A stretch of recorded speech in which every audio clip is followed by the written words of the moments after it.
find out how in the book of Daniel, and that's what brought me to this, is that Daniel was in the captivity of Babylon. Let's take a minute for a little bit of a briefing of the history of Israel. Now God, after Noah's Ark, and people were split up all over the world at the Tower of Babel when God confounded their language and they settled the far regions of the planet. There was a period of great apostasy. And God called a man. He called a man by the name of Abram. And He said, come out from among these people and go into a land that I will give you. And He took Abraham and He gave him a promise that his seed would be as the stars of heaven. And that promise was fulfilled in the life of Jesus Christ. And that's a deep study in itself. But through Abraham came Isaac, which was the promised seed. And then came Jacob, which had the inheritance. And out of Jacob there was his 12 sons, which were the 12 tribes of Israel. And then that 12 tribes of Israel went into Egypt, into slavery, into bondage for 400 years because of a famine that was in the land. And God used Joseph to save His people.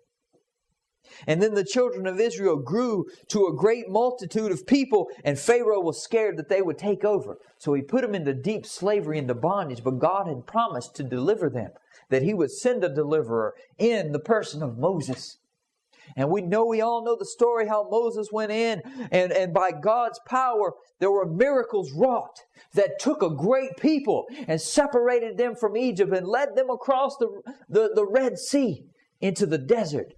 There was 3 million people approximately that came out of there. And there was a nation born in one day. And that nation was out there in the desert without a land. But they were headed toward the promised land. But because of sin and apostasy and unbelief, they had to spend 40 years in the wilderness. A great part of that multitude was wiped out by different plagues and fiery serpents. And at the time to go into the promised land, there were only two of that original company, Joshua and Caleb, that were allowed to go in.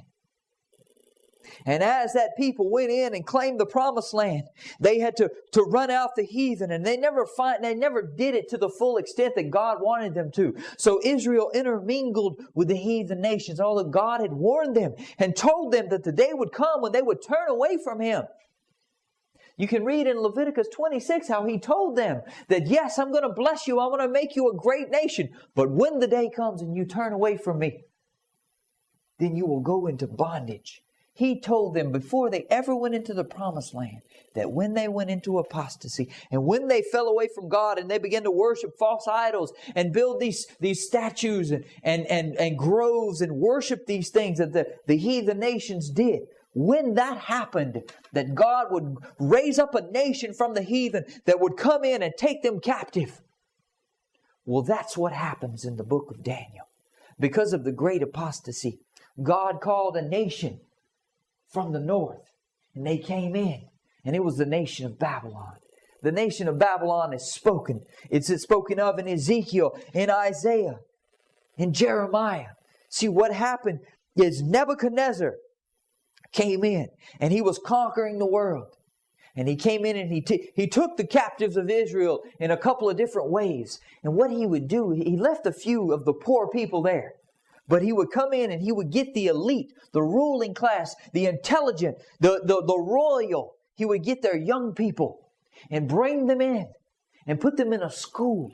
And in that school, they would learn the ways of the Chaldeans, the Babylonian language, the Babylonian art and poetry and magic and philosophy and all of these things. And they treated them really well with the intent to put them in to rule their people from the perspective of the Babylonian ways. So Daniel and his friends, Hananiah, Mishael, and Azariah, those are the three that we know as Shadrach, Meshach, and Abednego. Those are their Babylonian names. They all got their names changed once they came in. So Daniel and his three friends, they were a member of the royal class. And so they were brought in. And the king wanted to teach them all of his ways. You can read about it in Daniel chapter 1. And read about what happened to them. And they were tested. And they were proven wiser than all the magicians and all the wise men. Because they chose to be faithful to the ways that God had taught Israel. And He gave them wisdom and guidance. He taught them how to eat. He taught them how to drink. He taught them how to live. He gave them a system. And because of that, they were found wiser.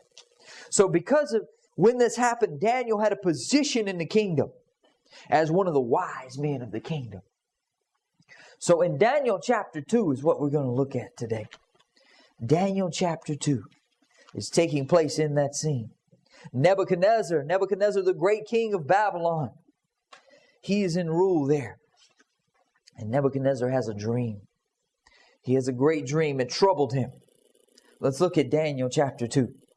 And in the second year of the reign of King Nebuchadnezzar, Nebuchadnezzar dreamed dreams wherewith his spirit was troubled, and his sleep brake from him. Then the king commanded to call the magicians and the astrologers and the sorcerers and the Chaldeans for to show the king his dreams. So they came and stood before the king. And the king said unto them, I have dreamed a dream, and my spirit was troubled to know the dream. Then spake the Chaldeans to the king in Syriac, O king, live forever. Tell thy servants the dream, and we will show the interpretation. The king answered and said to the Chaldeans, the thing is gone from me. If ye will not make known unto me the dream with the interpretation thereof, ye shall be cut into pieces, and your houses shall be made a dunghill. But if ye show the dream and the interpretation thereof, ye shall receive of me gifts and rewards and great honor. Therefore show me the dream and the interpretation thereof. They answered again and said, Let the king tell his servants the dream, and we will show the interpretation of it. The king answered and said, I know of a certainty that ye would gain the time, because ye see the thing is gone from me. But if ye will not make known unto me the dream, there is but one decree for you. For ye have prepared lying and corrupt words to speak before me, till the time be changed. Therefore tell me the dream, and I shall know that ye can show me the interpretation thereof. The Chaldeans answered before the king, and said, There is not a man upon the earth that can show the king's matters. Therefore there is no king, lord, nor ruler that asks such things at any magician or astrologer or Chaldean. And it is a rare thing that the king requireth, and there is none other that can show it before the king, except the gods, whose dwelling is not with flesh. For this cause the king was angry and very furious, and commanded to destroy all the wise men of Babylon. The decree went forth that the wise men should be slain, and they sought Daniel and his fellows to be slain. See, Daniel was going to be slain along with them, because he came under the category, that was his profession, his job. He was of that class in Babylon. And so then they went to Daniel's house. Verse 14, Then Daniel answered with counsel and wisdom to Arioch, the captain of the king's guard, which was gone forth to slay the wise men of Babylon. He answered and said to Arioch, the king's captain, Why is the decree so hasty from the king? That's what Daniel said. He said, Why is this decree so hasty from the king? Then Arioch made the thing known unto Daniel. Then Daniel went in and desired of the king that he would give him time, and that he would show the king the interpretation. So in a moment of crisis, when everyone was scattering around, everyone was scared, Daniel was calm. And he said, What is the rush? And he calmly went into the king, and he said, O king, give me time, and I will let you know the interpretation. And it must have been something about Daniel's demeanor. It must have been something about Daniel where Nebuchadnezzar had a little more trust. He didn't say, Daniel, you're trying to get the time. Remember, Nebuchadnezzar had told the other wise men, you're just trying to buy time. Daniel said, give me time. And Nebuchadnezzar granted. So there must have been something about Daniel's character. Of course it was.